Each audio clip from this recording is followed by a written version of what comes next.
So are you still going to Introduce? Yes, I will. So welcome everybody here who's here in person and the people who are joining us remotely.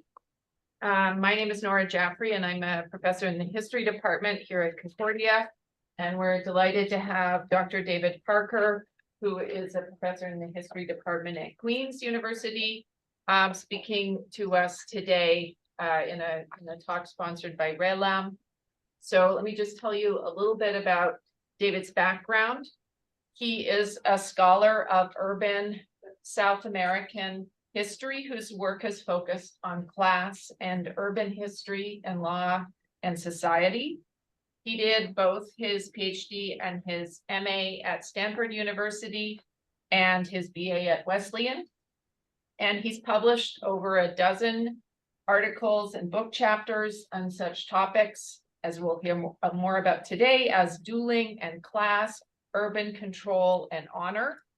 One of these, White Collar Lima 1910 to 29, Commercial Employees and the Rise of the Peruvian Middle Class, won the Conference on Latin American History James A. Robertson Prize.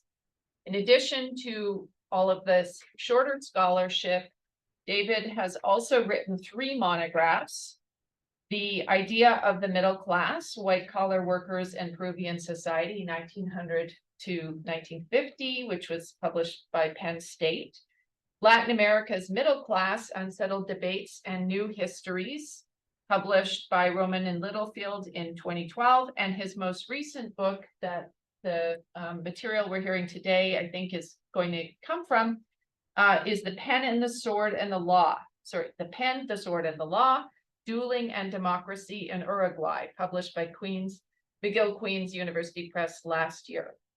And the presentation today is entitled Gentlemanly Jurisprudence and the Rule of Law, Why Dueling Was Legal in Uruguay from 1920 to 1992. Yep. Okay, so thank you very much, David.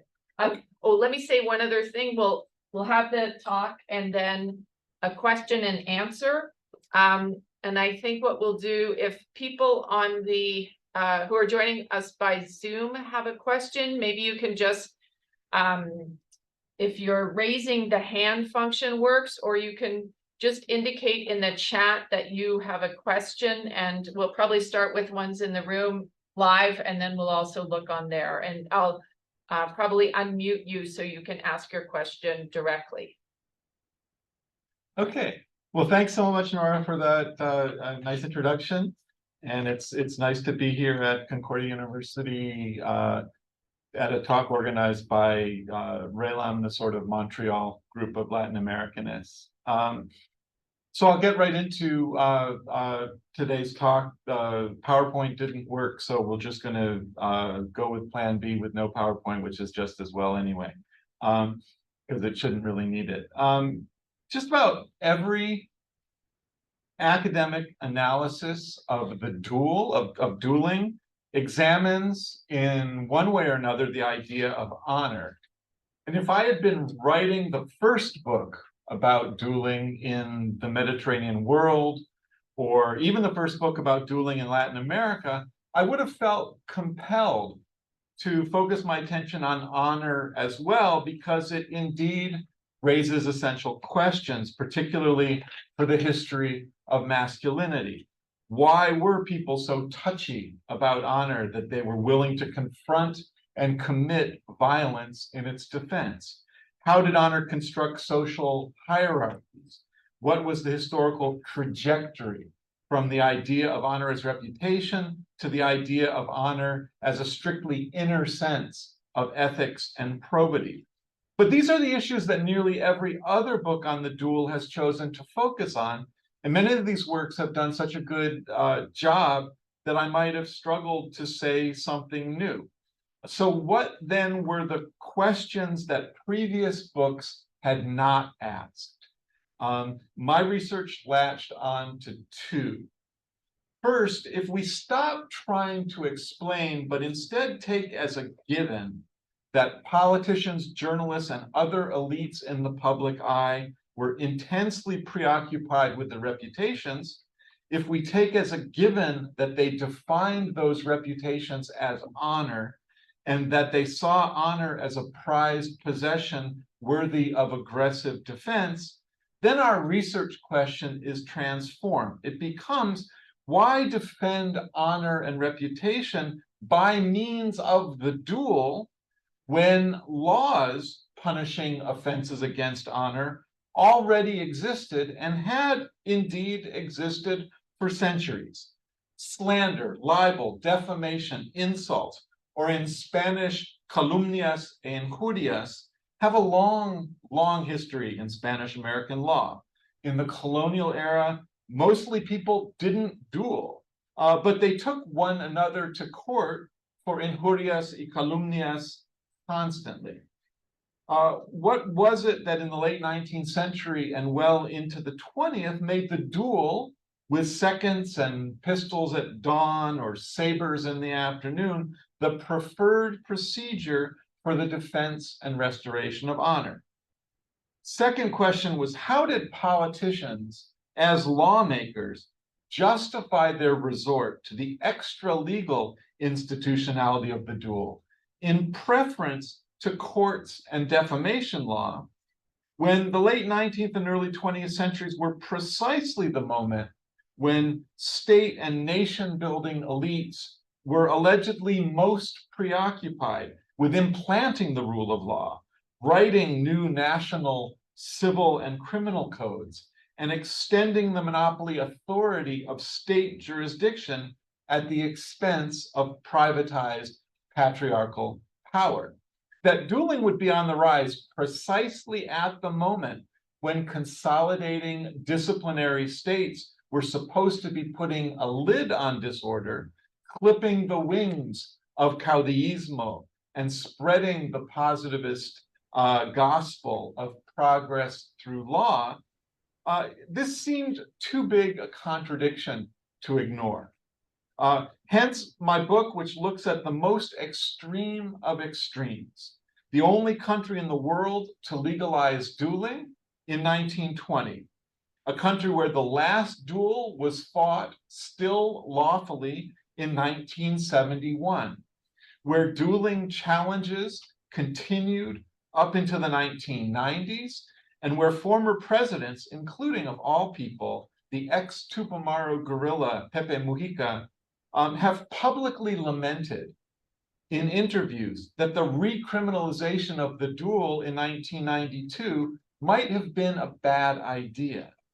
So the book is only partly about dueling itself, and as much or more so about debates that concern the rule of law and the role of law. So starting with the first point, the principal reason why the duel, rather than libel and defamation law, emerged as the preferred forum for litigating disputes about honor and reputation was because Uruguayan politicians, journalists, and others in the public eye came to the conclusion that it led to better outcomes.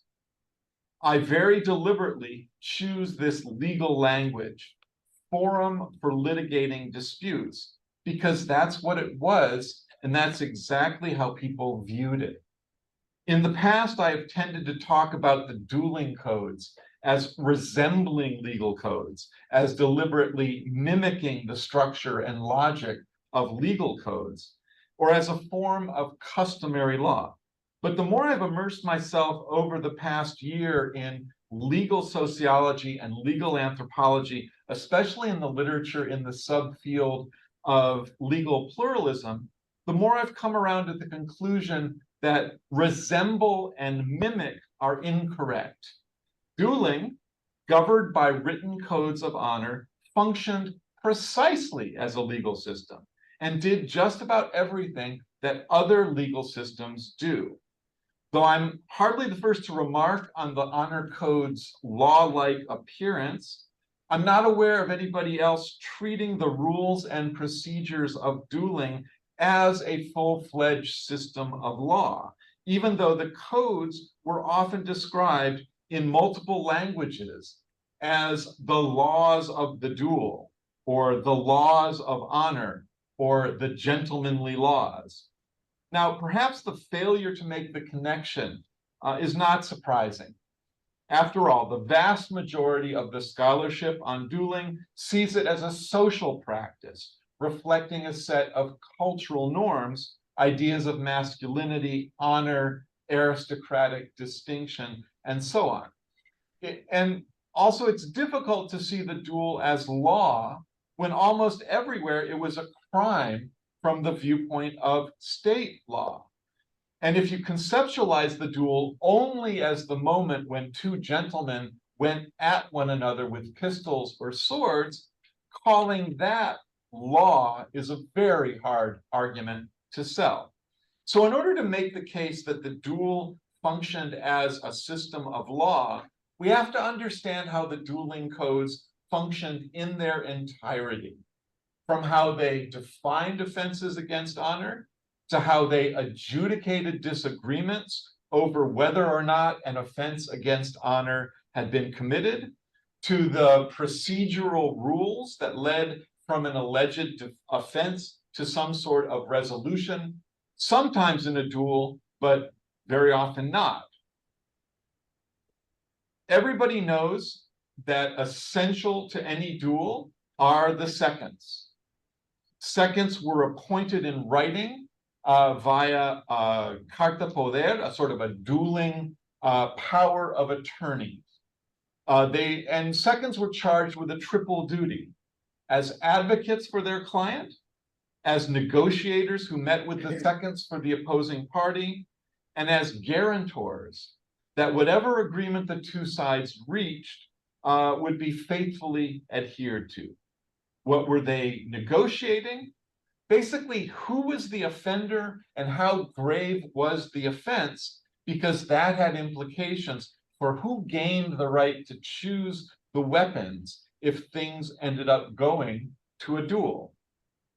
The honor codes demanded that seconds function as conciliators, to work to avoid a duel or minimize its severity if an amicable solution was impossible.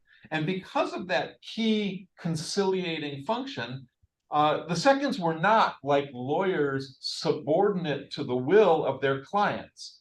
They had the full power to rule against the wishes of the men they represented, refusing to allow a duel to proceed, and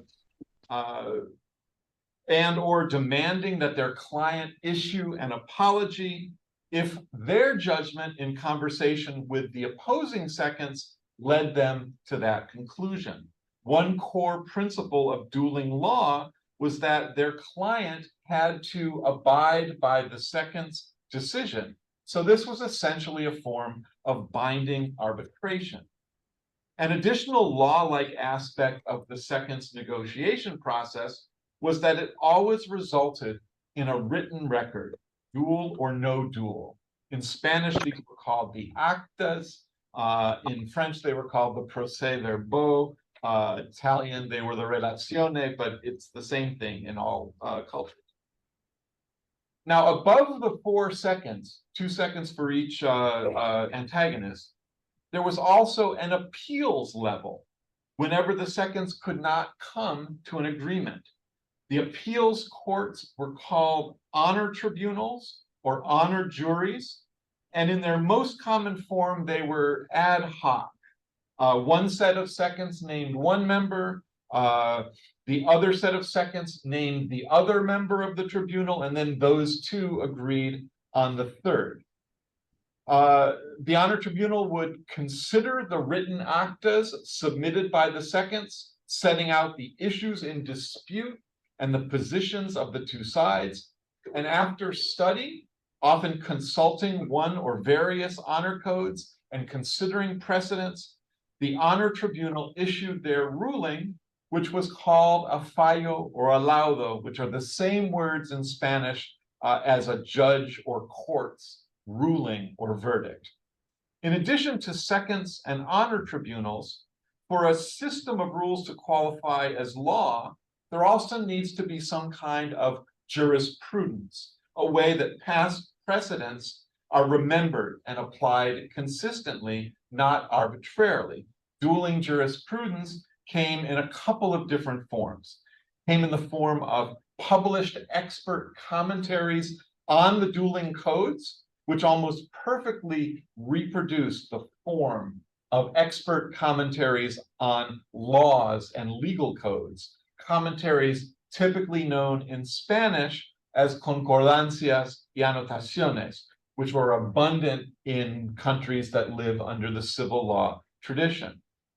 Jurisprudence also took the form of what we should think of as dueling case law, where specific prior negotiations between seconds and the actas that those negotiations generated were occasionally preserved, compiled, and in a few cases even published in books, like César Vial's Jurisprudencia Caballeresca Argentina, sort of Argentine gentlemanly jurisprudence.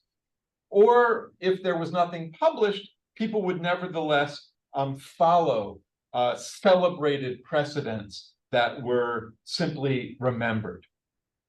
So what kinds of disputes are we talking about that required an honors, sort of an appeals level of honor tribunals and or the intervention of jurisprudence and precedent? This generally came out in complicated cases involving multiple escalating mutual offenses or cases where one side refused to recognize as legitimate the other side's accusation that honor had in fact been offended. A frequent example here was when a politician or journalist, and they were often the same people in Uruguay, made some accusation and got challenged to a duel in response. They often claimed to be exercising a civic right, indeed civic duty, to report true facts in the public interest.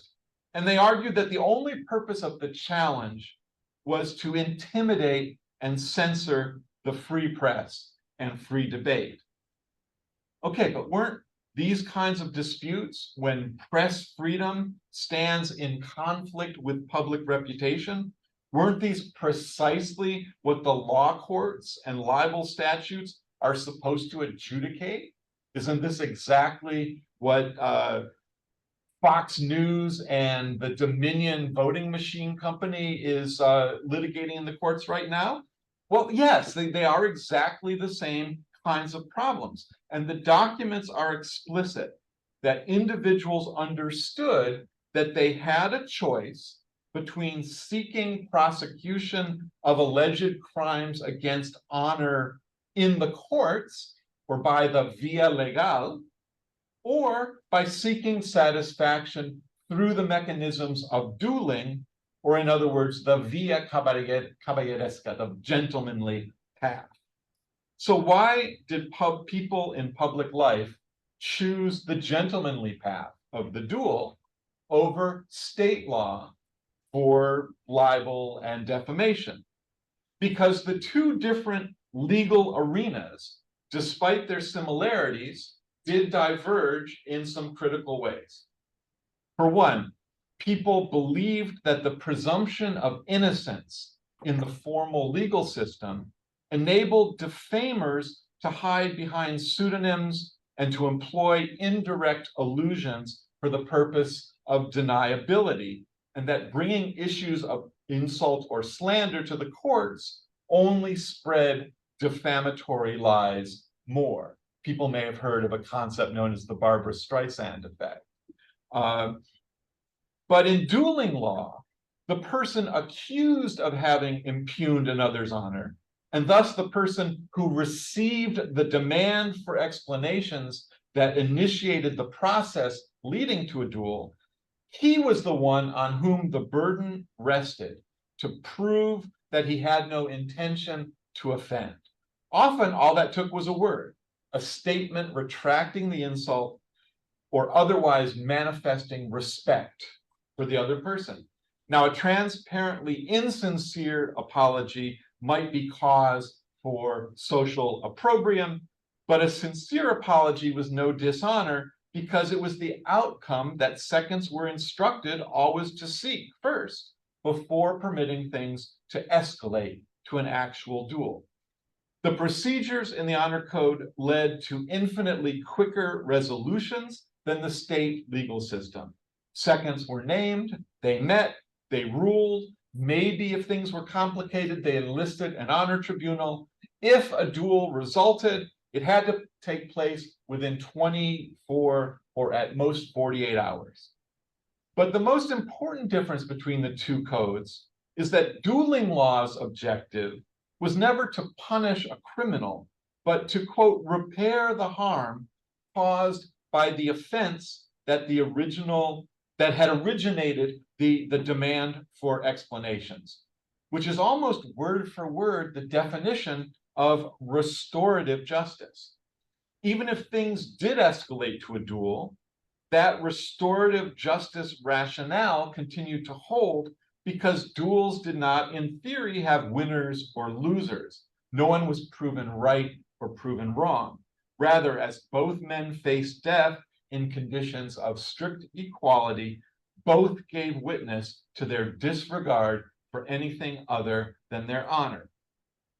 So in a nutshell, the justification for applying dueling law rather than state law to alleged crimes against honor was a justification based on efficacy, that dueling law functioned more expeditiously, it provided restorative justice rather than retributive justice, and it was more geared towards mediation of disputes than was the adversarial legal process. Now, you may laugh, for what could be more adversarial than two men facing each other with swords or pistols? But I still hold to this assertion because the seconds were charged with working as conciliators, and even combat itself was a ritual of reconciliation and closure that advocates saw as more satisfying than the punishment-driven process that an accusation of libel in the courts would spark. Now that was dueling law in theory. In practice, there were all sorts of people who abused the duel and its protocol, just as corrupt and vexatious litigants abused the law courts. Opponents of dueling were particularly critical of frequent recidivist swashbucklers who used their skill with arms and their reputation for being quick to take offense as a way to intimidate their political opponents, cowing them into self-censorship or humiliating them with insults designed to force them to choose between putting their lives in jeopardy or figuratively retreating with their tails between their legs. Interestingly, though, advocates of the duel criticized these bullies just as much and deemed them a threat to dueling law's noble mission of curbing verbal violence. And sometimes the bullies were chastened by public opinion.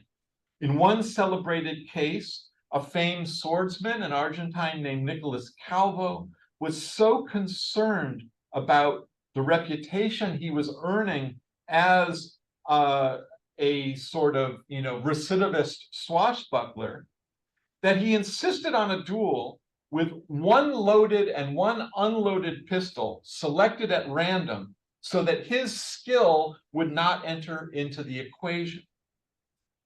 But for the duel to function as a full-fledged legal system, you might object it still needed to have the coercive monopoly that the state has to impose penalties. But maybe it did. Consider the sad case of Diputado David Buccelli, whose story opens my book.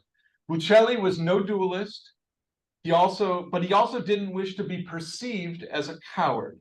When challenged to a duel for a trivial reason by an attention-seeking Italian journalist hoping to boost his paper's circulation, Buccelli named seconds, but instructed them not to accept a duel unless the Italian retracted an insulting accusation first, which he knew wouldn't happen. When his seconds nonetheless agreed to a duel, as it was their sole exclusive right to do in accordance with the honor codes, Bucelli backed out, offering self-justifying protestations that nobody really believed, or few people anyway. This violation of the honor codes was egregious, because backing out of a duel that your seconds had agreed to was like breaking a sacred contract that they had guaranteed with their word of honor. It was so egregious that in a matter of days, Bucelli got expelled from the House of Representatives, accused of moral incapacity, and his seconds joined the vote against him.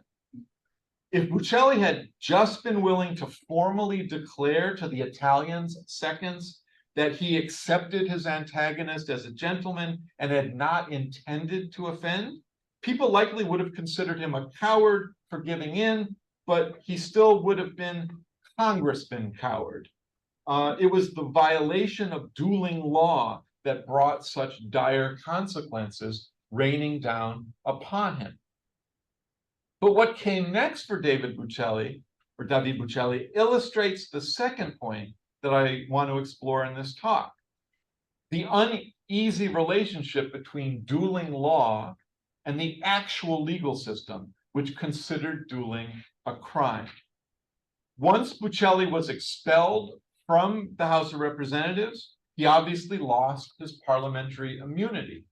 Lacking immunity, Bucelli was arrested just days later, get this, for having named seconds to negotiate a duel, the very duel he didn't fight, because according to the old Spanish legal code, which in 1883 would remain in force in Uruguay for another 6 years, not only was dueling a crime, but even accepting a challenge was a violation of the law. Now, this was not a law that was enforced often, but from time to time, usually in the aftermath of a fatality in a duel, something that thankfully only happened about once a decade, an anti-dueling clamor could arise, and some energetic, crusading, or quixotic judge could decide to enforce the laws as they were written. In the end, Bucelli only had to pay bail to get released. Nothing much came of it. But the point is that he was caught between two contradictory codes of law, and he ended up, in a sense, being punished by both of them. The drafters of the Uruguayan Criminal Code that went into effect in 1889 spent a great deal of time discussing what to do about dueling, just as the authors of Italy's and Argentina's new criminal codes did at almost exactly the same time. Everyone knew the work of the Italian and French experts on the issue, and both Uruguay and Argentina chose the Italian solution over the French, which is to treat dueling as a defined specific crime with more lenient penalties than other acts of violence. But what that meant, of course, was that the essential principles of the dueling codes, seconds, honor tribunals, and all that, took on a certain force of law, of actual codified statutory law, because it was adherence to those principles that determined what qualified as a duel, as opposed to just random assault. Here are some of the dueling provisions of Uruguay's 1889 Criminal Code. Article 356 says the penalties established in earlier articles of the code will be substituted in the following cases by those for homicide or battery: when the duel takes place without the intervention and assistance of seconds, or when the weapons employed are unequal, or when in the choice of weapons or the act of the challenge there is deception or violation of the conditions agreed to by the seconds. Article 358 was punishment will be diminished in 1 degree if it is established that the events that gave rise to the challenge were previously submitted to the decision of a tribunal of honor. So in a sense, what you're seeing is that the very definition of the crime duel could only be defined in terms of the things that were in dueling law. And so in that way, elements of dueling law, the unofficial extra-legal honor codes, got incorporated into actual criminal law. And the authors of Uruguay's 1889 criminal code hoped that the more lenient penalties might actually get enforced. The authors of the Argentine and the Spanish and the Italian criminal codes hoped for the same thing. In none of those countries did enforcement become more consistent. But Uruguayans in particular felt highly conflicted about this fact, about this distance between statutory law, written law, and what was actually being enforced. And this is illustrated by the following story, which opens chapter 3 of my book. In 1914, Montevideo's chief of police, a guy named Virgilio Sampoñaro, was under his president's orders to clamp down on a recent epidemic of duels. So he spared no effort in putting officers on the trail of duelists, seconds, or even their doctors in the hope of frustrating duels before they happened. The goal was prevention, not punishment. Sometimes the chief succeeded, but determined duelists went to great lengths to escape detection, rushing all over town in their automobiles, using fake seconds as decoys to lead the police on wild goose chases, while duelists and the real seconds slipped off to some undisclosed location, or publishing phony notices in the papers to announce the resolution of conflicts that were in fact just hours away from a duel. And then the next day's news recounted these cat and mouse stories in vivid detail. One day, Sampoñaro's agents arrived just moments after two duelists had exchanged shots. The policemen brought everyone to the station house, among them Congressman Washington Paulier, who, as one of the seconds, had a recently fired pistol in his possession.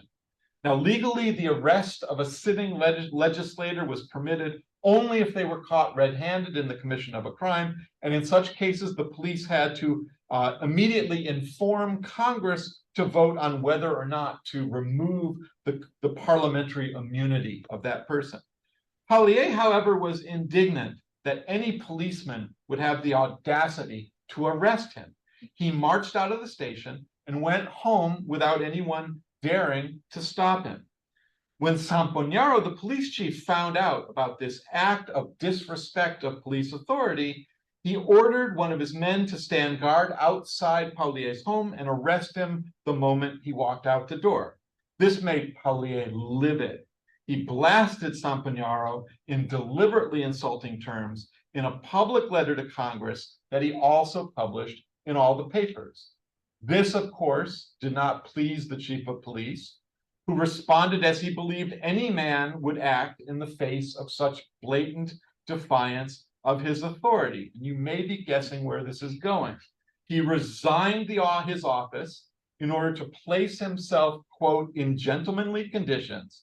In other words, to be free to demand a duel if Paulier did not retract his words. Now, what was most remarkable about this was the public reaction. One newspaper, El Siglo, was certainly struck by a police chief who was, quote, energetic pursuer of criminals who resigns his post when he wishes to commit an infraction himself, only to return to work once the deed is done. But another paper, Diario del Plata, had an opposite response, seeing Sampoñaro's turnabout as unremarkable, even logical. Quote, the functionary who is compelled by duty to intervene in the name of public authority to prevent the realization of a duel, divests himself of his official authority in order to be able to challenge to a duel one of the men that he himself had detained for the offense of dueling. This individual conduct appears illogical, but it is not so when examined in light of the contradiction that exists between law and custom between articles of the criminal code, which impose specific obligations on the representatives of authority, and social conventions that impose certain duties for the defense of personal honor. In the end, Paulier's seconds chose the path of conciliation, urging him to retract the words that Sampognaro considered offensive and declaring that both men had been justified in their own way, Paulier in defending his parliamentary privilege and Sampognaro in defending the authority of the police. The crisis over, Sampognaro returned to his post and to his duties enforcing the law, including enforcing the laws against dueling. This wouldn't be the last time that the chief of police triggered the preliminaries of a duel while in office. 5 years later, he sent seconds to socialist Emilio Frugoni in response to a blistering editorial that accused Sampognaro of corruptly turning a blind eye to gambling and prostitution. Refusing to have anything to do with the police chief, Frugoni called out the criminality of Sampognaro's actions. This is quoting the socialist Frugoni. Quote, "It's hard to believe that a chief of police sees no path to obtain the reparations that his honor demands, other than the path of the violation of the very laws whose compliance it is his job to enforce, because the sending of seconds is a crime. Look at Article 438 of the Criminal Code. In any reasonably organized country where the government has a sense of public morality and a clear notion of implicit duty, Mr. Sampognaro would not be able to return after the duel and take charge of the police. In our country, he can, because such is the determination of those who exercise the authority to do so, even though it defies logic, tramples morality, decrees open disregard for the law, and ignores the most elemental principles of good government. Because at this moment, either Mr. Sampognaro has a debt pending with justice, or there is no justice in my country." End of quote. In general, the duel's defenders rejected the proposition that the duel was the enemy of civilization and progress. Quite the contrary, taking as a given that normal human intercourse would from time to time generate conflicts that might lead men down the path to violence, supporters praised the existence of the gentlemanly laws. As one editorialist put it, quote, "Between the possibility of homicide and the duel, society has reasonably opted for the latter," unquote. But the argument that dueling usurped the powers of the state and undermined the rule of law was less easily dismissed. As long as the duel remained a crime, critics could point to the hypocrisy with which dueling senators and congressmen denounced violence committed by the lower classes. On the one hand, this was the one anti-dueling argument that Uruguayan advocates of the culture of honor took most seriously and found most troubling. On the other hand, if the abyss between written law and accepted social practice was the agreed upon problem, then there were two distinct solutions. More rigid and consistent enforcement of the law was one, but legalization was the other, which leads to point 3 of this talk, legalization. I can't go into all the background of everything that led to legalization, but the most fascinating point is that the debate about the legalization law, the legalization of dueling, did not really pit pro-duel forces against anti-duel forces. I mean, yes, the enemies of the duel all opposed legalization, and they included both Emilio Frugoni's Socialist Party and Uruguay's small Catholic Party, because the Catholic Church had always denounced the duel. But neither of these were decisive or even that important players in the debate. Among most of the political class, there was really close to a consensus that the duel was too common, that it was too often abused, and that public opinion and the fear of being seen a coward led people to duel for motives that were insufficiently justified. At the same time, that same consensus viewed the duel as an alternative to outright violence and, importantly, a healthy deterrent against insult and defamation in politics and the press. So where the consensus broke down was in how the law might preserve the deterrent while curbing the abuse. At one end was penalist Jose Irureta Goyena, who thought the anti-dueling laws should be enforced, not severely, but consistently, even against people like him. In a long-form 1908 editorial, he wrote, quote, "Everyone or almost everyone repudiates the duel, yet no one or almost no one fails to duel if circumstances arise. We are convinced that this contradiction in the psychology of the people would be much less generalized if the laws designed to repress the duel were enforced. What objective reason, apart from scruples of conscience, can a citizen invoke to refuse a duel or to abstain from provoking one? Respect for the law? But if the law is an abandoned right that is only known for the number of occasions it is violated?" So that's at one end. At the other end were those outraged by the rare occasions when the laws actually were enforced. From another paper in the same year. Quote, "Dueling is a crime that is identified and punished by the criminal code. Agreed. But you don't let something happen 10, 20, 50 times without penalty in order to punish one single instance. This turns justice into a lottery." The interesting thing is that for both, really, the underlying analysis was the same. That when a law is inconsistently applied, it undermines respect for all law and discredits the officers charged with enforcing the law. So the legislator who first proposed legalization in that same year, 1908, underscored the identical critique. A law such as this, referring to the law that criminalizes dueling, is a law that perturbs society.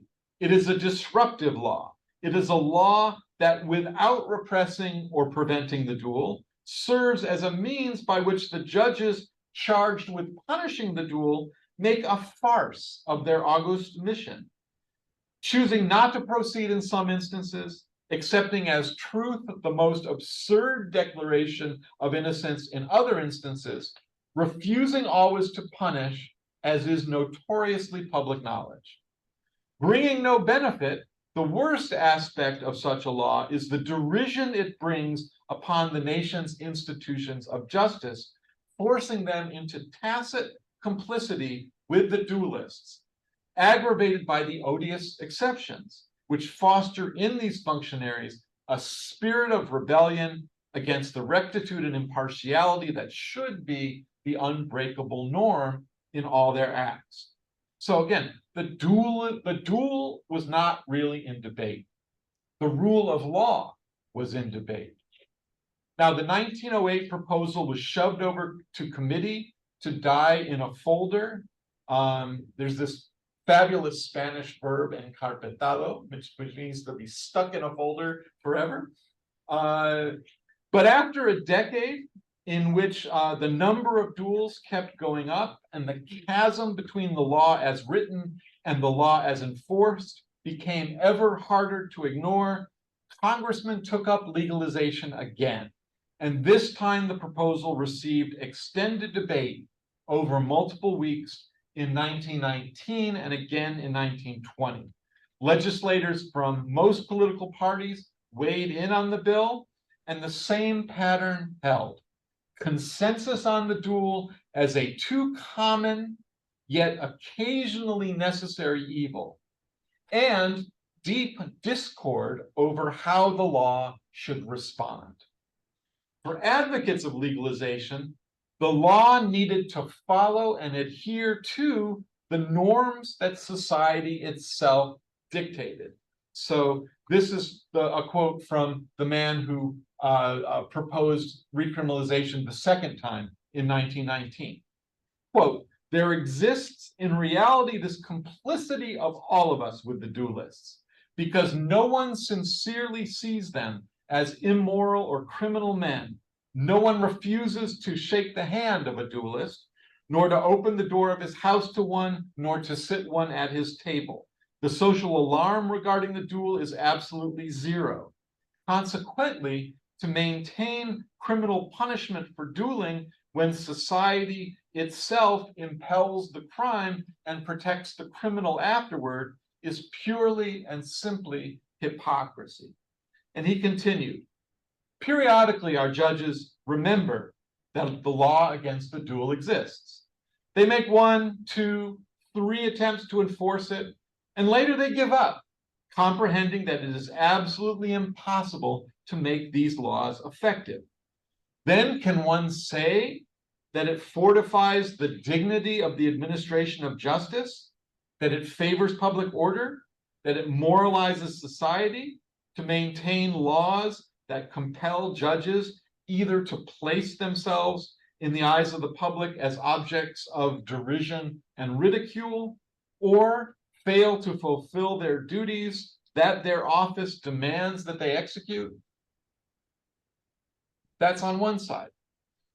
For opponents of legalization, however, the purpose of the law and the duty of the legislature, of the legislator, was to push society toward moral improvement and to show them the way, even if in the interim, while society caught up with the more enlightened legislator, uncomfortable gaps between law and its enforcement might need to persist for a time. Here are the words of another congressman, Ismael Cortinas, a man who himself would participate in a pistol duel later that very same year. And he said, quote, one can accept that the duel is a necessary evil, but even accepting this, I believe that we cannot in any way give up the right to strive by means of the law to make sure that this ill, even admitting its necessity, has as few perturbing repercussions as possible, because this is the mission that the people entrusted to us when they elected us to represent them. The contrary would be to declare that humanity is incorrigible and that there does not exist even the remote possibility of organizing humanity within a decent system of conduct. Fortunately, not everyone thinks this way, and there are those who believe that persistence in propaganda and action can lead to the moderation of the aggressive instincts that are inherent in human nature, subordinating them to the tranquil and serene dictates of reason and justice. If the legislator considers that public opinion is mistaken, it is not his duty to allow himself to be swayed by public opinion's error. He should put himself face to face with that error and try to correct it. That is precisely why he is a legislator. Now, maybe Cortinas would not have said that if he had known that later on in that same year he was going to be in a duel, but then again, he had parliamentary immunity, so maybe it wasn't an issue. In the end, legalization came in 1920, and it came as something of a compromise. The August 1920 law that legalized dueling in Uruguay, unique in the world, did not precisely repeal the provisions of the 1889 Criminal Code that defined dueling as a crime, but rather it declared that the penalties established by that code would not apply in the case of any duel that received the approval of an honor tribunal. Again, that sort of appeals court level of dueling law and custom. In so doing, Uruguay's 1920 law incorporated the institution of the honor tribunal, which we must remember was an original creation of the dueling codes. The 1920 law incorporated that even more firmly than before into national criminal statutes. Resort to an honor tribunal had previously accounted as a mitigating factor, an attenuating factor that had reduced one's punishment for dueling. With the new 1920 law, those honor tribunals now had the power to grant permission to duel lawfully. And the text of the 1920 dueling law was fully incorporated into Uruguay's 1933 criminal code, so the next criminal code that they wrote, thereby even further incorporating that element of dueling law, which again was an informal law that had come not from any sort of state, but had just come from the dueling codes that random people wrote, incorporated that into Uruguay's formal legal framework. Okay, so my final coda to this talk jumps forward from 1920 legalization to recriminalization in 1990 to 1992. Recriminalization was passed by the House in 1990, approved by the Senate in 1992. Recriminalization was also somewhat paradoxically all about consolidating a unitary rule of civilian law, this time now in a post-military environment.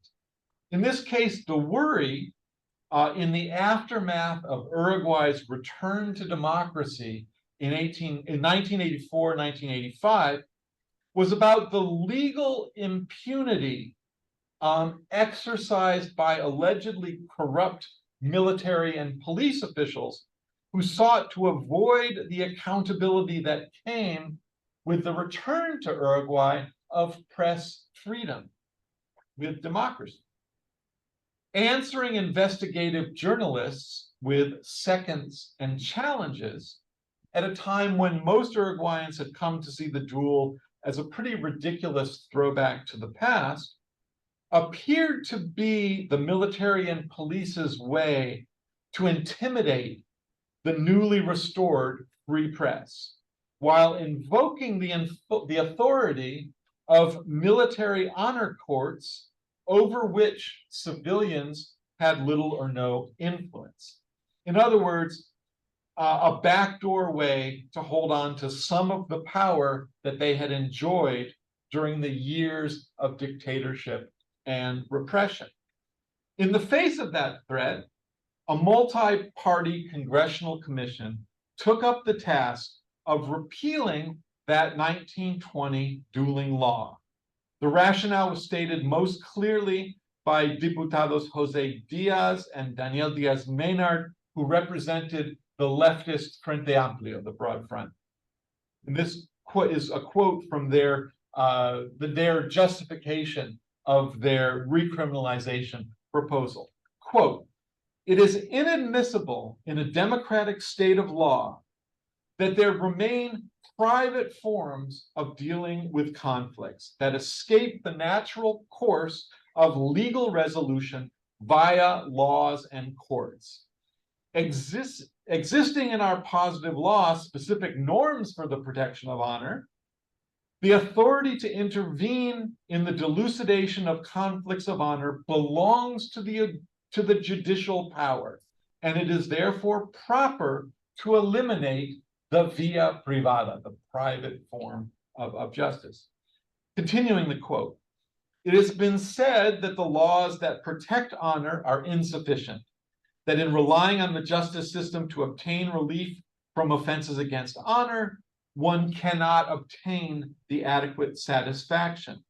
Those who sustain this position and who consequently conclude that it's necessary to maintain the duel are, in our opinion, mistaken. It is illogical to think that just because one believes that the sanctions against certain offenses are insufficient, the conclusion should be that the individual must place himself above society and substitute law with force." But still, in order to win support for the recriminalization of dueling, the congressman nevertheless found that they would still need to reform Uruguay's judicial procedures for dealing with libel and defamation, creating a more streamlined process that incorporated at least traces, at least elements of the conciliatory and restorative logic of the honor tribunals, thereby again incorporating into the unitary monopolistic law of the state elements whose origins traced back to the codes of honor, to the dueling codes. And remember, we're talking about 1990, 1992 here. We're not talking about ancient history. So that's really all I have, and I didn't write any sort of concluding remarks. So I guess I'll just say legalization came out of a search for a unitary rule of law, that you would not have laws that people in society routinely violated. And recriminalization in 1992 was driven by exactly the same impulse. And I think this makes this dueling, yes, it is about honor and masculinity and gender and all the things that other people have written wonderful books about the duel have done. But the legalization of dueling and the role of the duel in the society, I found, had infinitely more to do with the law and with conceptions of the law and with people's understanding of the rule of law and the role of law. Okay, so I'll stop there. So we have time for questions. Does anyone in the room here have questions? Eric? I don't know if this is going to take it too much into honor, but I just wanted to, I was just curious about, you sort of suggested almost that there was a possibility of sort of forum shopping. Absolutely. And I'm wondering, is the honor component the same?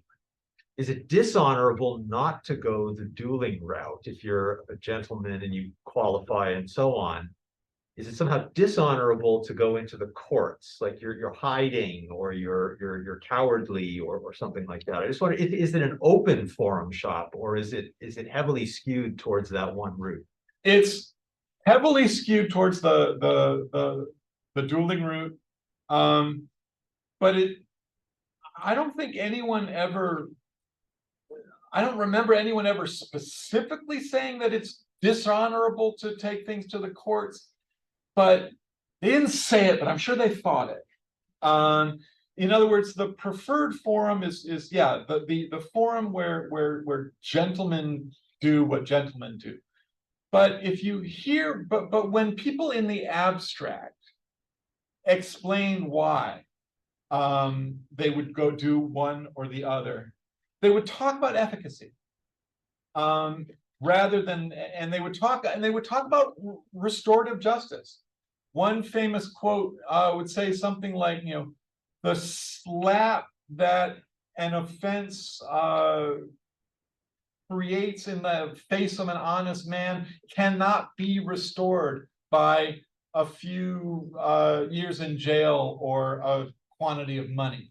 That these things had to be settled face to face. It's also true, there was a famous case where a different chief of police, in the same conflict with that same socialist leader, Emilio Frugoni, absolutely tried to make the case that, and this I found in a legal expediente, so in a defamation forum. So in the defamation documents, in the court documents, he says, the only reason I am here is because Frugoni's a socialist and he won't take this to the place where men should go.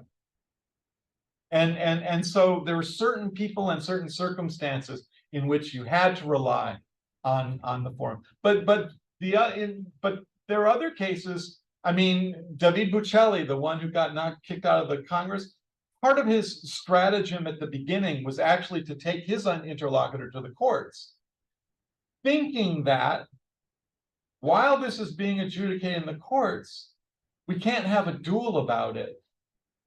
And he sort of saw that as almost like a poison pill that would protect him from having to duel and protect him from and would lead his seconds to never agree to a duel. But unfortunately, his seconds were convinced by the other guy's seconds, who said basically, look, if my guy challenged you to a duel, that is implicitly recognizing you as enough of a gentleman to duel. And therefore, it is effectively a removal of the slander that had been made against you. And the slander being that Buccelli had been accused of being basically a payer of assassins, right? Completely ridiculous accusation, but it was designed specifically to provoke a duel.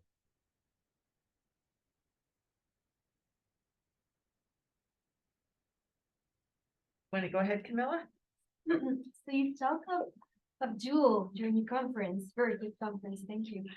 You've talked about it as a gentlemanly way. So this implies that there's only a certain class of men who could rely on this legal way. So what would happen? Would honor courts not accept men who are not considered gentlemen to use those kind of legal pathways? That's a really interesting question, because a lot of the literature on dueling and assumes that this is a lot about policing the boundaries of elite status. Mm-hmm. And who is a gentleman and so forth is really important. And this I found in all sorts of books on Europe.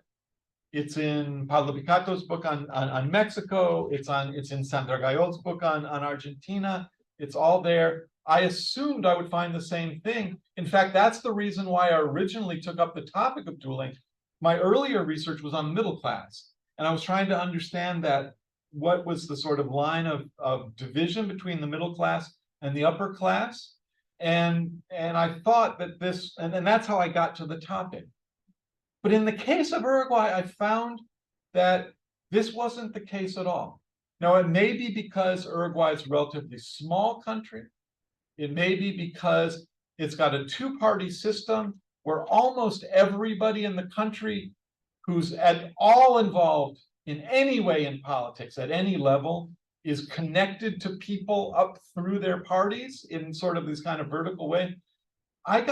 Uruguay turns out to be a very socially egalitarian place. And so the people who would duel, I never found in Uruguay ever an argument, so-and-so is not a gentleman enough to duel with me.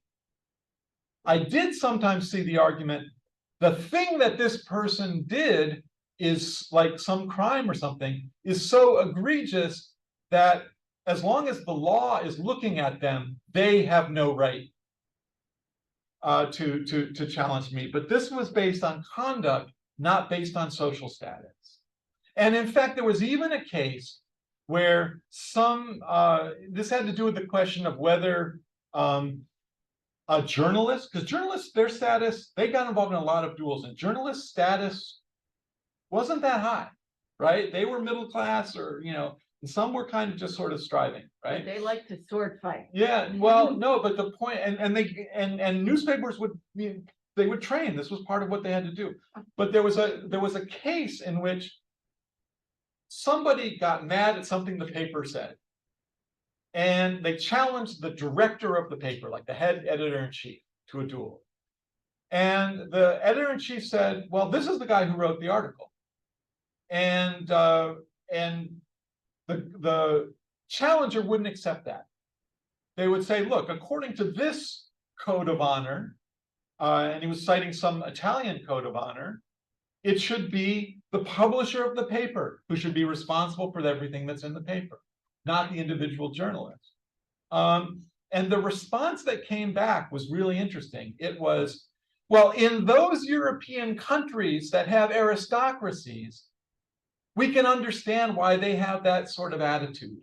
But in a democratic country like Uruguay, every man has to answer for his own words according to this. And one of the arguments about legalization was, there was always this question, well, are we creating a separate law just for the elites while we're putting, poor knife fighters from the countryside into jail, not following? And one of the answers that came out from the pro-dualist side was, well, if you legalize it, they'll actually start following the rules. And they use an example of some gauchos working on some, farm in rural Uruguay who had been taught to play polo and now were competing against European teams. And the idea was that the lower classes might in fact be civilized by the legalization of dueling, that they could be trained. Now, the other question where I thought you were going to go and you didn't go, yes, women were excluded by this. Women were absolutely excluded from, they weren't excluded from having public roles. There were some famous, Uruguay was a place where feminism arrived relatively early. There were some very famous 1910s, 1920s female intellectuals who could write and could publish, but there were places that they just could not go in what they wrote and what they said. They couldn't get involved in the sort of day-to-day back and forth partisan battles. They couldn't do that sort of thing. And this did end up carving out actual sort of competitive partisan politics as a quite specifically and deliberately masculine space. Oh, I have my own hand. You go ahead, Luis. I wanted to ask you if you could develop a bit more what do you understand by law?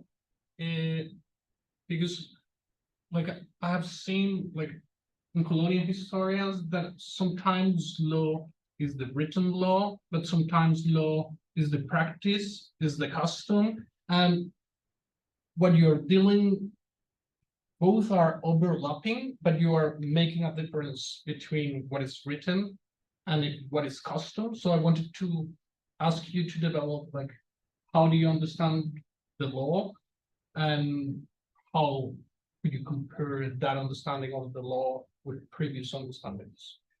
Okay, yeah, that's a really good question. I think the way I would answer this, and this may not be sufficiently satisfactory, is that we're looking at an interesting moment of time, late 19th century into the early 20th century, where I think that the prestige of written codified law was on an ever upward trajectory. More and more people were increasingly trying to think, well, this is where we have to understand the law as existing. Unitary state law. And again, this is particularly intense, I think, in Uruguay. I forget exactly the year, but it was again earlier in the 1880s, a little before the criminal code. Uruguay was one of the very first countries in Latin America to write a law of civil marriage, right? And so they were a pioneer in civil marriage. And I just, for my fourth year seminar class, I just translated the preamble to that law, the sort of exposición de motivos. And it's all about, on the one hand, it says, family is the basis of society, marriage is the basis of family, but society is the basis of the social order, and the family is the basis of the social order, and therefore it is necessary, according to our Constitution, that that this single law of the state be the law that supplants even ecclesiastical law. So, I'm looking at a moment, I think, in which the desire to move from a world of greater legal pluralism to a world of greater legal unitary law is the sort of backdrop to everything.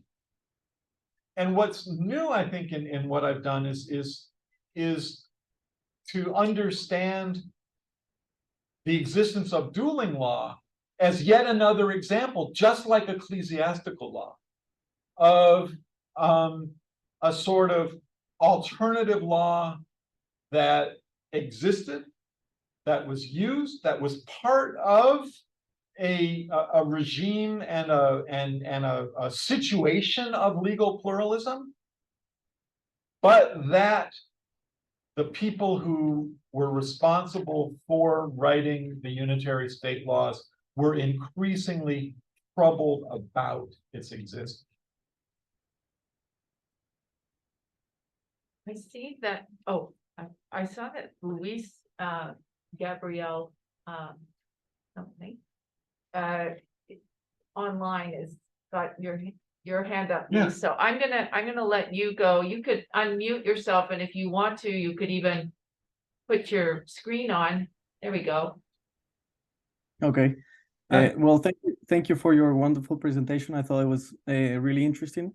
And my question is about the seconds. I wanted to know more about them, and if we know about their social background. Were they socially trained lawyers? Was it a family tradition? And how did you end up being a second, and what sort of social prestige was attached to these positions? Okay, yeah, I would say that you could become a second in one of several ways.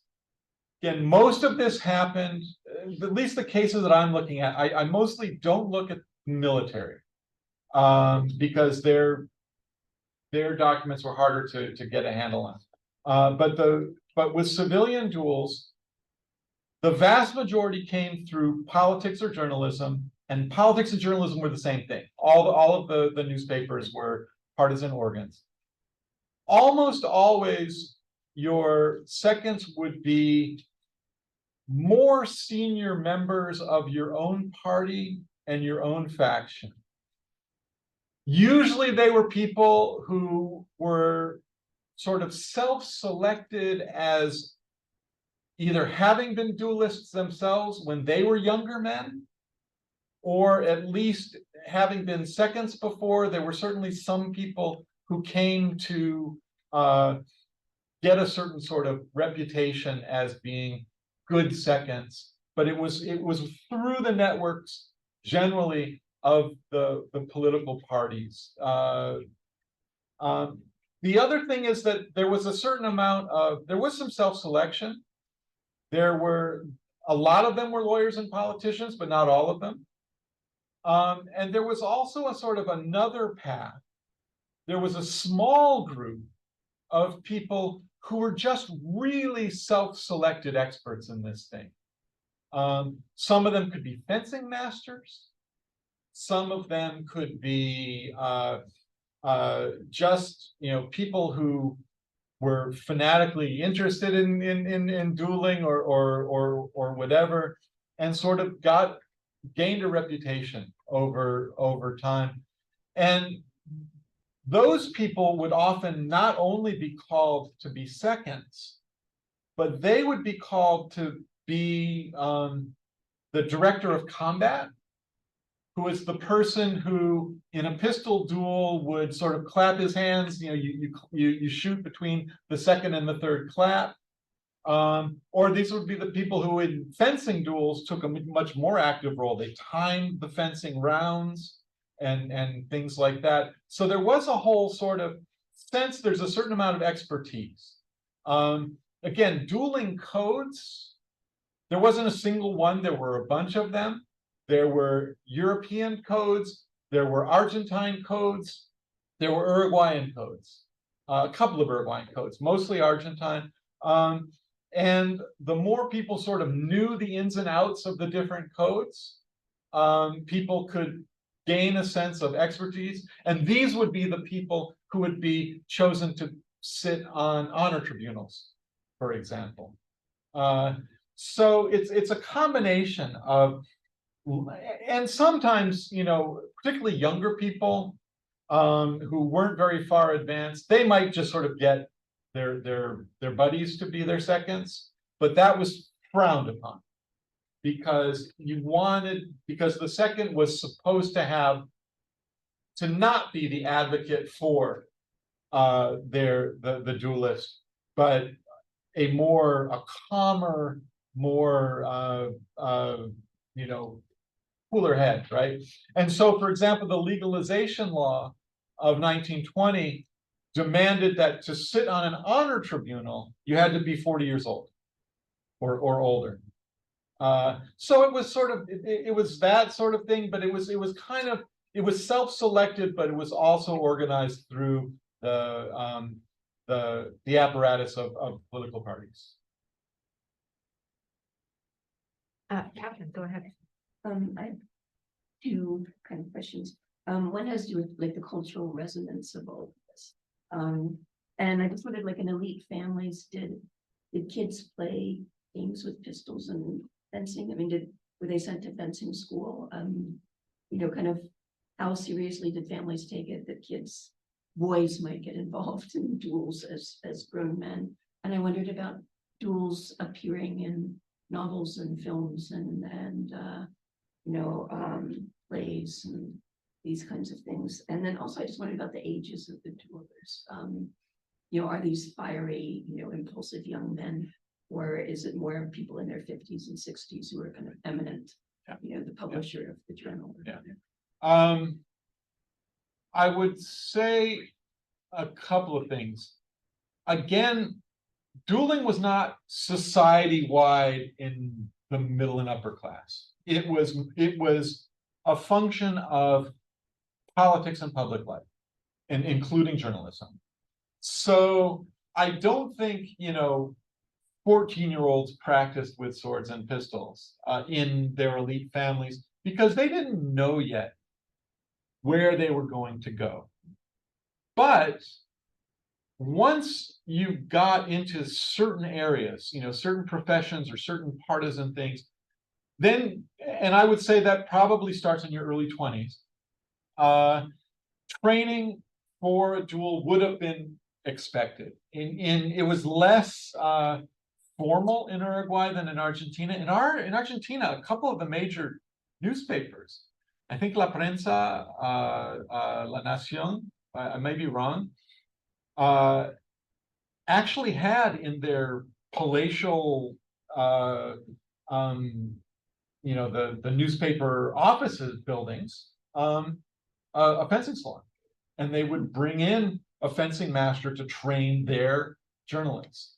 In Uruguay, there were certain clubs that you could do, or you could get training. There were places that could happen. It's also true that some people didn't really start training until they got into their first scrap, and they had to sort of do emergency training, and that happened sometimes too. And there were certain people who were sort of known for that, to be able to, you know, fencing masters who could give this sort of emergency training.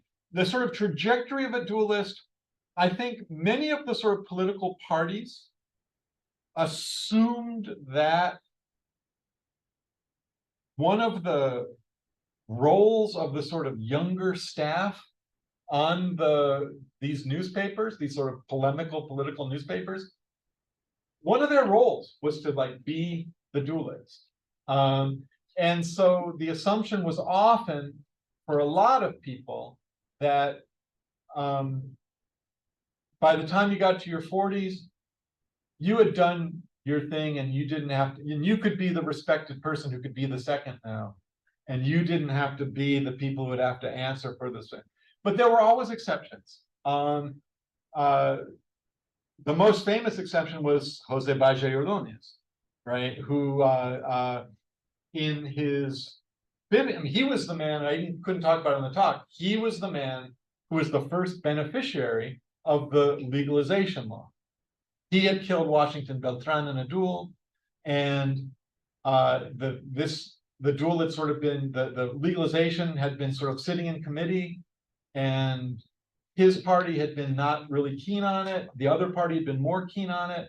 But then when he was arrested for having killed Beltran, all of a sudden the Colorados said, yeah, we got to get this back on the books.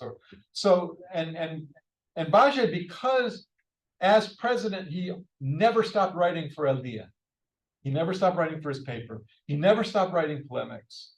He was constantly being challenged, even when he was president. And for a long time, he would have to sort of say, well, I can't duel, I'm president. But as soon as my term is over, come back at me and I'll be there for you. But the other thing that he would do is that he had a big extended family, and members of his extended family, including Luis Bajé, who would become later president in the 1950s, and whose picture is on the cover of my book. These younger people would often sort of be the kind of designated duelists when the polemic was with Bajé's paper, but it was probably Bajé Ordóñez who was responsible, but you'd have these people sort of duel for him because he couldn't, and that wasn't supposed to happen, but it did on occasion. And then of course later on, in the legal period, 1922, eventually little by little, and this is something part of the book that I couldn't go into at all in the talk, little by little dueling does sort of fall out of favor. But some people keep the flame alive. And these are the people that in their 50s, 60s, in some cases even into their 70s, are the ones who are still doing this, like in the 1960s and the 1970s. And often these were military. Are they regarded as macho men? Of course. Yeah, they are. Yeah. Honorable macho men. I don't want macho men. Yeah. Oh, There's a couple. okay. Yeah. No, that's all right. Well, I don't know which of you was first. Go ahead. Go ahead, Alonso. You mentioned this practice as almost being practiced by all political parties at the beginning of the century. Yeah. In the 20th century. Except the socialists who were against it, the Exactly. Catholic Party. Yeah. That was my question. Was there a political orientation, particularly with the tensions growing in the 20th century? Was it more of a right military or leftist practice to do? Well, I mean, it's complicated, but it's a good question because early on, the Socialist Party was distinctly against dueling. And that was one of the doctrinary thing, and this was true with Juan B. Justo's Socialist Party in Argentina, and it was true with Pergoni's Socialist Party, and their critique was often, all of these duels are about shutting down a free press and shutting down criticism, and so we're not going to have anything to do with it. And also the idea that it was this aristocratic privilege and that it shouldn't exist in a democratic society and so forth. But at the same time, there was a famous socialist deputy diputado who one time was kind of goaded into a duel, and so he fought it. And then next time later on, when he was goaded, and the party kind of expelled him, and then later on he was goaded into a duel, and he refused to duel this time. And so the guy he was in a spat with just sort of showed up on the steps of Congress one day with a gun to go after him. So these kinds of, now take the story forward. Dueling declines in the 30s and 40s as it's legal, but it generally little by little declines.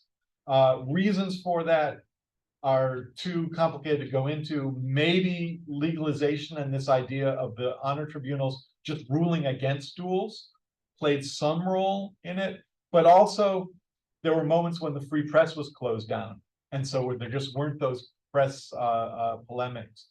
And also the press changed, started putting more sports, more international news and things like that, and so it declined. But then there was an uptick in the 50s and 60s. And precisely in the moment that you're probably getting to, where Uruguay is moving towards the dictatorship and Guerra Sucia. And there, I would say that the people who are instigating the duels are generally right-wingers, but and often military. But the people who felt they had to do the duel to face them were in some cases either leftist sort of splinters off of the Colorado Party or off of the Blanco Party, or ultimately, I mean, the last duel in Uruguay in 1971, the person who fought it, there was a very right-wing general against General Liber Seregni, who was the presidential candidate of the Frente Amplio in the elections of that year, so 71 elections. So, and I tried to explain this. Well, Seregni was not always a socialist. He had been in Colorado earlier on. He was a military officer. I think the military had its sort of own code. They had their own honor tribunals that were actually part of the military institution. So I think when Seregni was, basically called a traitor to the nation and to the armed forces for having served as the presidential candidate of the Frente Amplio, he sort of felt he had no choice but to ask the military honor tribunal whether this was something that he should challenge the other guy to a duel for, and they said yes, and so he did. So politics are interesting on this. No, you go ahead. Yeah, thank you. Well, thank you for the presentation. It's really interesting, and it's very far from my what I'm doing. So, like, my question probably are more like out of curiosity.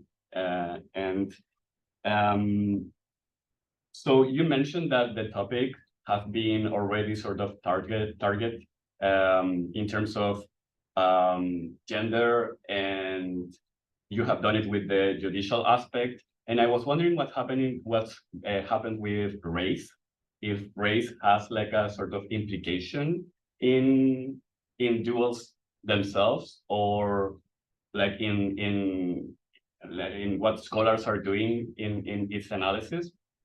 And I also was wondering about the like the codification of the honor, because it's such like an abstract and open concept. So I was wondering like how or what are the strategies behind the codification of that idea? Okay, I may have to ask you to repeat the second question, because I'm not 100% sure that I understand. First question I think is very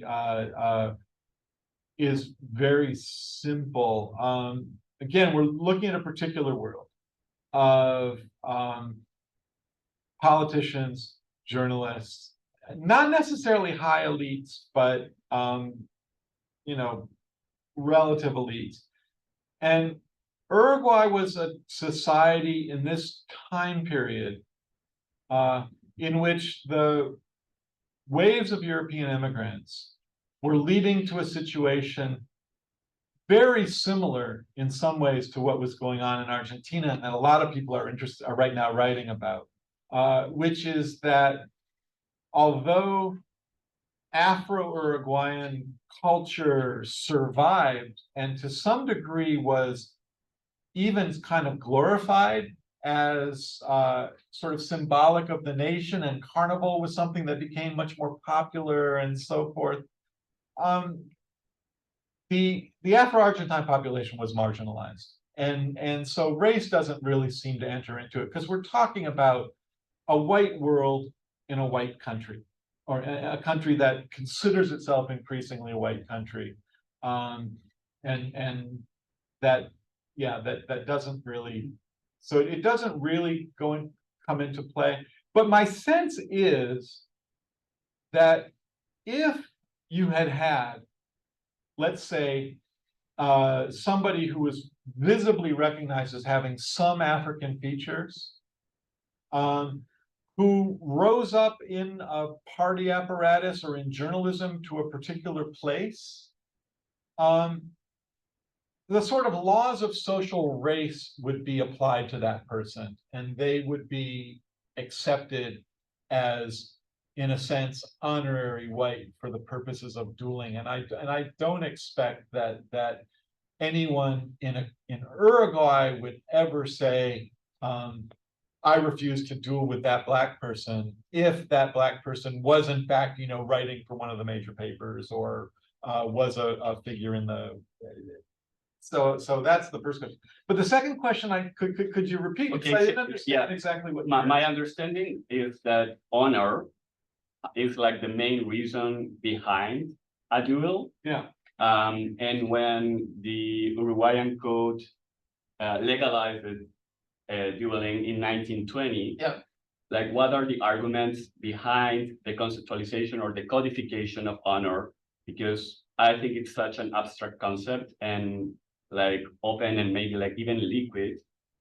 So I was wondering like how it was codified in the legalization process. Yeah, no, it did come up in the debate, but it didn't come up in any sort of debate. In other words, there was a great consensus still at the time of legalization. Yes, people have honor. Yes, reputation is important. Yes, honor and reputation needs to be protected. But the debate was all about, well, why is it that the laws that exist on the books, the laws against calumnias and injurias, why aren't they effective defenses of honor? And so why does this alternative process of dueling need to be brought in to protect honor? And the arguments are all over the place. Some of the arguments are, well, yeah, there are some cases where honor really, really is at stake, and a person insulted would just have to go after the person who insulted him and would have to go after them in a violent way. And that's just taken as a given. And so we need to figure out what's the best way to prevent that from happening. Or people would say that, people are left and right invoking their honor when, come on, this is just about people trying to control public opinion by controlling what appears in the press, and that this is not actually about honor at all. So the honor is always there in all of the debates, but the debate about legalization is not a debate about honor. Because, again, you had the laws already against honor. The question is, are those laws effective or aren't they? And can we get people to follow those laws and to use that mechanism? Or can we create some other mechanism that builds on the sort of institutions of dueling, particularly the honor tribunal, in order to channel these in a different way? And the interesting thing, this kind of is a global debate that's floating around at the same time. I think 1908, when the legalization is first debated in Uruguay. At about the exact same time in Spain, they were writing or trying to write a new law that what they hoped to do in Spain was to create a whole sort of juridical apparatus around the honor tribunal and around the seconds, but that would not have the right to make a duel licit. In other words, to use all of the institutionality of dueling except combat as the alternative way to get people to solve these issues about honor. This is a solution that ends up being put into the Mexican Criminal Code of 1920, 29, I think it is. And then which is the one that gets replaced by the Code of 31 a couple of years later, and so it doesn't actually have much of an impact because it was there. But it's this idea of trying to get all that's good about how the alternative legality of seconds and dueling and restorative justice, how get that to work to protect honor without having actual combat at the end of it, and without having the abuses that that happen. And this is what everybody's looking for and trying to understand. Okay, I'm gonna jump in with with a first question, two questions. First one is, I don't know what the Barbara Streisand effect is. I'm curious about that.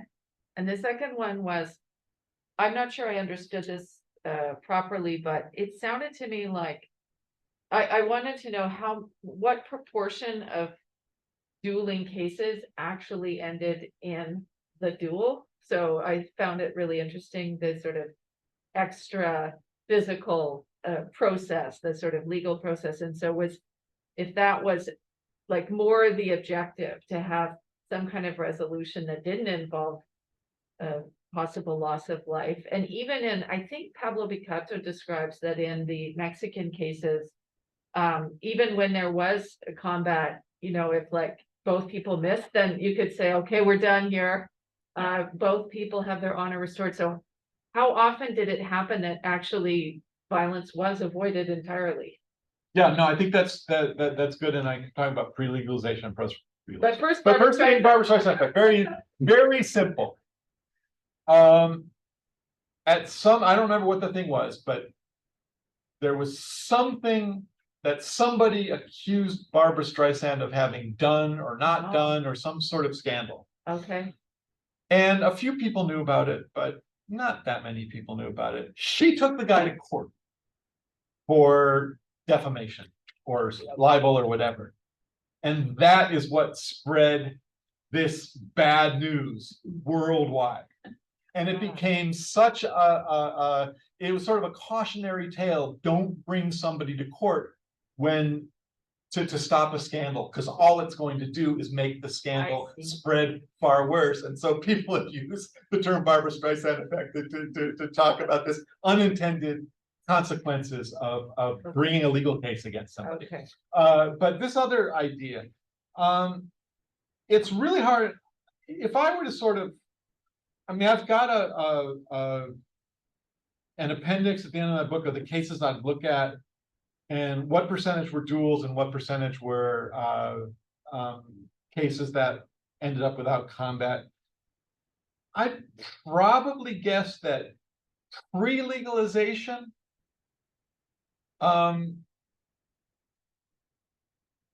maybe 50-50 of the cases where the actas actually made it into the papers.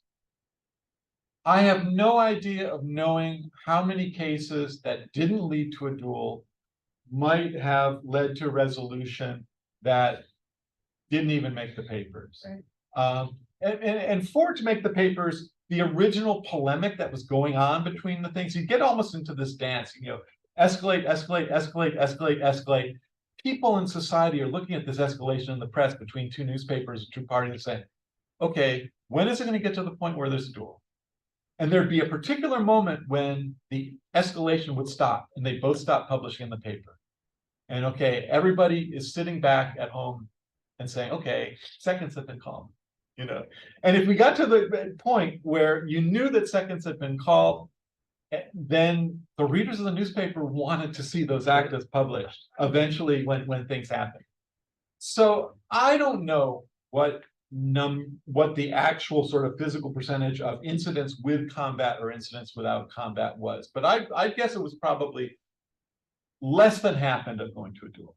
And it may be significantly less than half, because the ones that do go to the duel are the ones that are remembered and recorded and so forth. Although the interesting thing about Uruguay is, and one of the reasons why I was able to do this book is because it was so licit even when it was illegal, and then it remained, and after it was legal, it was legal.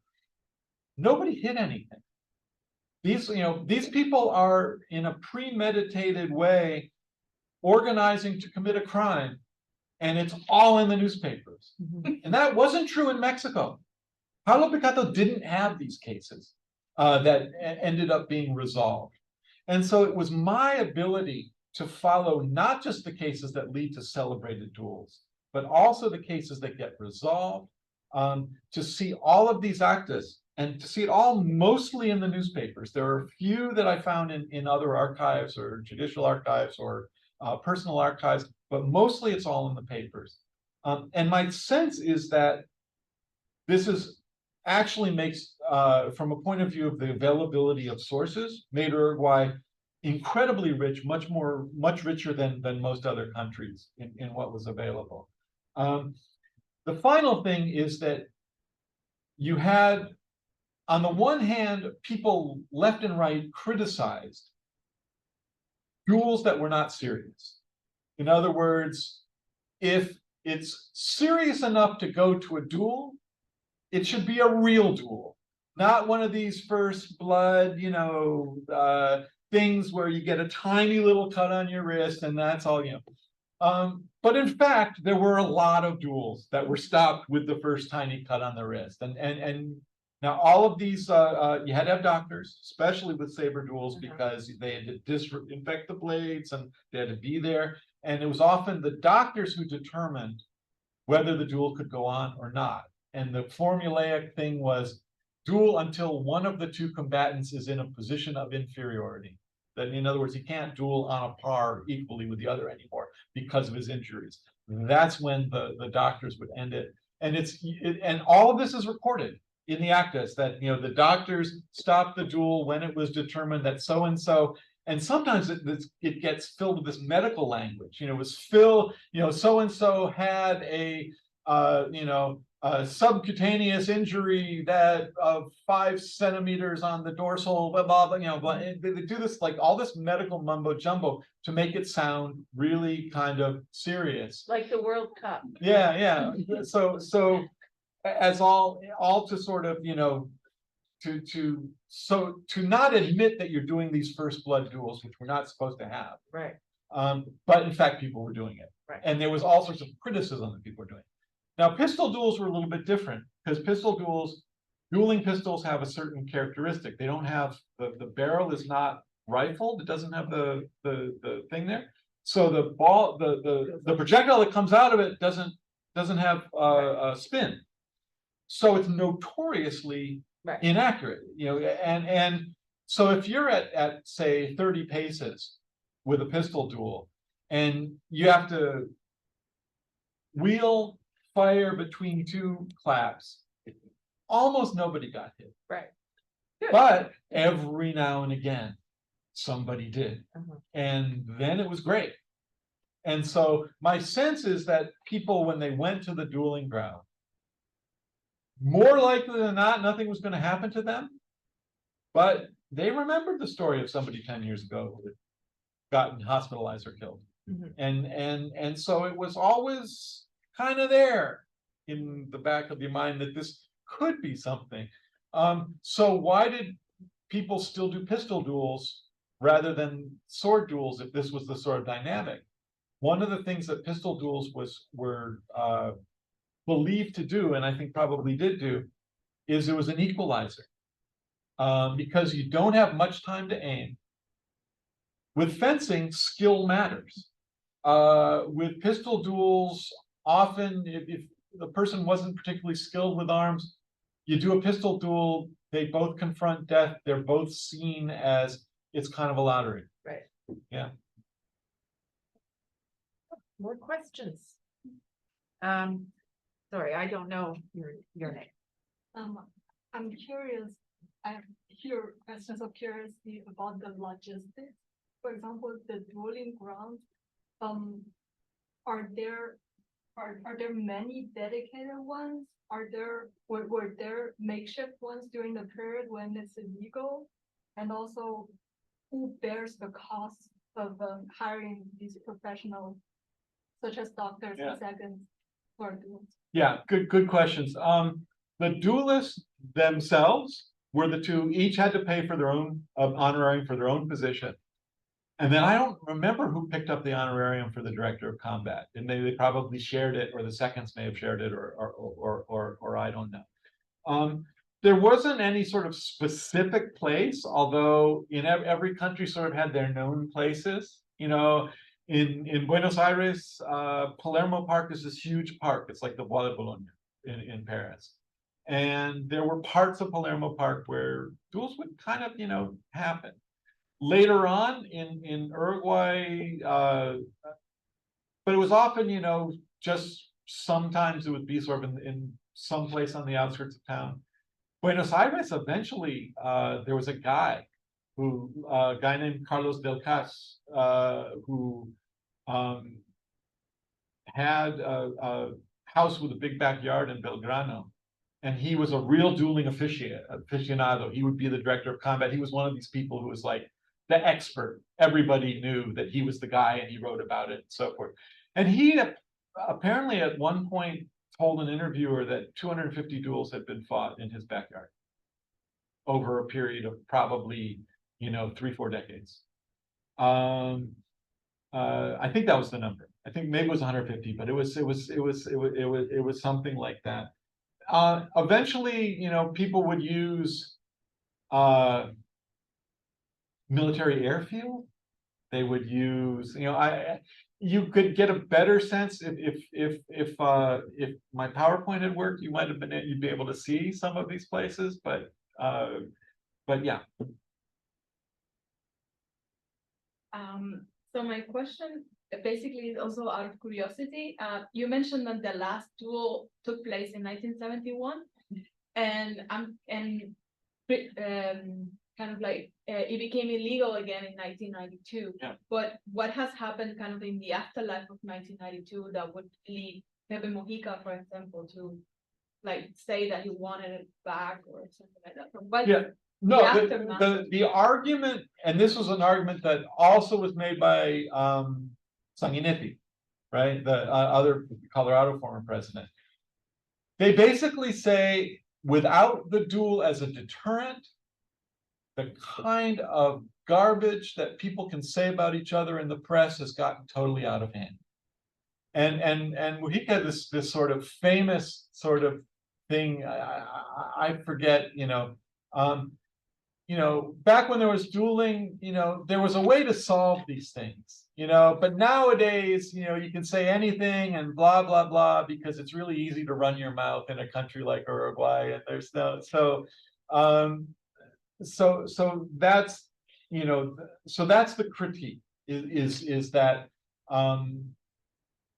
the sort of debates about, how much slander takes place. And the complaints about the slander and libel provisions of the formal law, people still complain about it.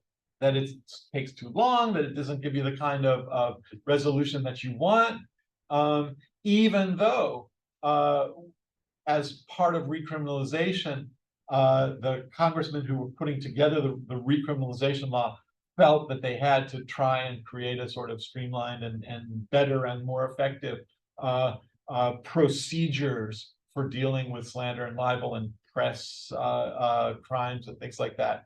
The same complaints continue to exist. And Alonso again. It's a less serious question, but you mentioned dueling as a cultural spectacle, like people were waiting to see what happened. And you also mentioned sports replacing sort of a political struggle in the papers. And I happen to know that Uruguay is a great footballing nation of the 30s, 50s, and 70s. So could you say that perhaps sports replace some of the spectacle? I think particularly in the way that, I think the way that the golden age of Uruguayan football that kind of started in the mid-20s and went through the 30s was absolutely essential in sort of the same moment that technology of newspapers was changing. You could actually have photographs in papers. And of course, in the years leading up to World War II, international news exploded. The speed with which international news could come and so forth. So papers that were just dealing with their own sort of, my polemic with so-and-so, newspapers became much more, they covered all kinds of things. And yet, later on, again, 50s, 60s, 70s, as the political temperature heated up in the country, didn't lead to that many duels and a whole lot, but it led to a whole lot of challenges that the Tribunal of Honors ruled, okay, no, this is not enough for a duel. And when on those rare occasions when the Tribunal of Honor ruled that, yeah, you can have a legal duel on this, there was, this was a surprise to people in some cases. Now, one totally just off aside, a little point. The question I thought you were going to ask, but you didn't ask, was, did dueling turn into like a sort of sports-like spectacle once it became legal? And there were all kinds of fears that it would. And people talk about, well, people are going to sort of start dueling in the theaters and charging admission and stuff like that. And there were fears of that. And it might have happened a little bit in the first couple of years, but it mostly dissipated and didn't. But there was one moment in the early 1950s, 1953, there was a duel. There hadn't been a duel for a while, or at least not one that was high profile. I don't know what the military people did. Those didn't make the papers, and so so maybe there were military duels all through this period, but civilian duels there were very few. But there was one in the early 1950s, like 1953, and they broadcast it on the radio. Like there was, and after that, people were so appalled. And not only did they broadcast on the radio, but the world news services, there's an article in the New York Times about this duel in Uruguay being broadcast on the radio. And this created such a sort of hullabaloo that soon after they passed a law that you couldn't broadcast duels on the radio. But again, and this was a sort of rare, exceptional thing, but it does give you a sense of like the fears that people have. Right. So I think we're just almost at 5, and I think we're gonna call it there. So thank you very much, David. As you can tell, everyone very interested. So thanks for a great talk. Okay, thank you very much, and thanks for inviting me. Yeah.